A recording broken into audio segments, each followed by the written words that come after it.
All right, thanks so much. Here with Jerry Blevins. Called the game together earlier this afternoon, and we saw a nice performance by Kodai Senga, 4+ innings, 2 runs allowed.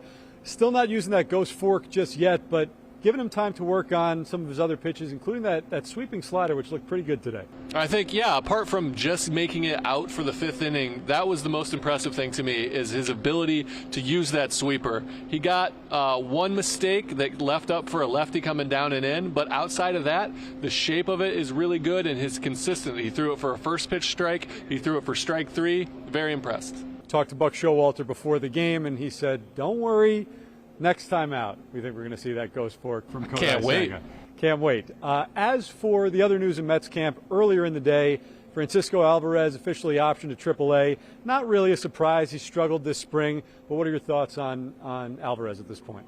Yeah, I think you and I talked a little bit. His struggles at the dish kind of made their decision easier, and I think it was best, because if he forced their hand to be put into the big leagues, I don't think he was quite ready, especially defensively. This is a monster of a rotation to be able to handle, and being in the big leagues and understanding defense and calling pitches, I just don't think he was ready, and AAA is good for seasoning, and he will be impactful on this team this year, but right now I think sending him to AAA was the right deal. Yeah, I agree with that, and I'll add this, Jerry, that to me, the position the Mets are in right now as a franchise with the type of talent they've accumulated on the Major League roster, one of the big side benefits is you don't need to force a prospect with a high ceiling into a position that right now he's just not ready for.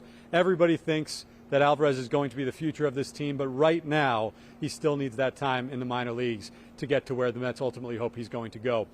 Finally, we've got just over a week now until the games are real. So heading into these last 8 days, what's the one storyline that really stands out to you?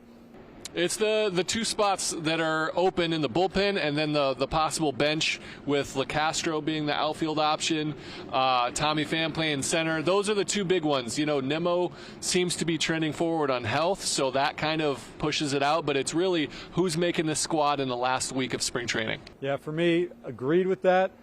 Slight interest in if there's any way that Brett Baty pushes himself onto the roster. I don't think he will.